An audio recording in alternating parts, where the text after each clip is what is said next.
పేదవాడి పక్షాన నిలబడతాం, ప్రజా గొంతుకై నినదిస్తాం. వాయిస్ ఆఫ్ వాయిస్లెస్, తెలుగువారి మనస్సాక్షి సాక్షి టీవీ. సాక్షి టీవీ ప్రసారాల కోసం మీ స్థానిక కేబుల్ ఆపరేటర్ను వెంటనే సంప్రదించండి. అన్ని వర్గాల ప్రజలను కూటమి సర్కార్ మోసం చేసిందన్నారు నంద్యాల జిల్లా వైఎస్ఆర్సీపీ అధ్యక్షులు కాటసాని రాంభూపాల్ రెడ్డి. ఆత్మకూరులో బాబు షూరిటీ మోసం గ్యారంటీ కార్యక్రమాన్ని చేపట్టారు. కూటమి ప్రభుత్వం ఏడాది పాలనా వైఫల్యాలపై కాటసాని మండిపడ్డారు. పట్టిసీమ బోటకమని, బనకచర్ల, పోలవరం ఓ నాటకమని ఎద్దేవా చేశారు. కూటమి ప్రభుత్వం సూపర్ 6 పథకాల మోసాలను గ్రామాలలో ప్రజలకు తెలియజేయాలని కార్యకర్తలకు పిలుపునిచ్చారు.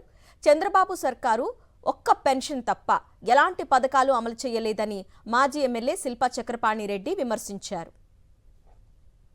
అంటే తెలుగుదేశం నాయకుల దగ్గరికి పోయి అడిగితే వాళ్ళు ఏం చేస్తారు, మాది మంచి ప్రభుత్వం అని చెప్తారు. అదే వేరే వాళ్ళ దగ్గరికి పోయి మాట్లాడితే, మీరు ఏ కుటుంబం అయితే ఈ సూపర్ 6 పథకాలు రాకుండా ఇబ్బంది పడుతున్నారో, మీరు తల్లికి వందనం ఇవ్వకుండా, మీరు ఏ దాని కింద వాళ్ళకి ఇవ్వకుండా మొదలుపెట్టినారు, రైతు భరోసా ఇవ్వకుండా మొదలుపెట్టినారు. వాళ్ళ ఇంటి ఆడలు 18 సంవత్సరాల నుంచి 58 సంవత్సరాలు ఉండే వాళ్ళు ఎంతమంది ఉంటే అంతమందికి డబ్బులు లేకపోయినారో అవన్నీ కూడా ప్రజలు వాళ్ళు ఖచ్చితంగా మిమ్మల్ని అడిగే పరిస్థితి ఉంటుంది. నిరుద్యోగ వృత్తి కూడా చదువుకున్న వాళ్ళకందరికీ కూడా నెలకు 3,000 ఇస్తామని చెప్తున్నారు. ఆ 3,000 కూడా ఎందుకు ఇవ్వలేకపోతున్నారని ఇవన్నీ కూడా నిలదీసి అడిగే పరిస్థితి ఉంటుంది. కానీ తెలుగుదేశం వాళ్ళు ఊళ్ళో లేకపోయి వాళ్ళ నాయకులందరూ కూడా కేవలం వాళ్ళకి సంబంధించిన ఇళ్ళ దగ్గరికి పోయి మాట్లాడడం జరుగుతుంది.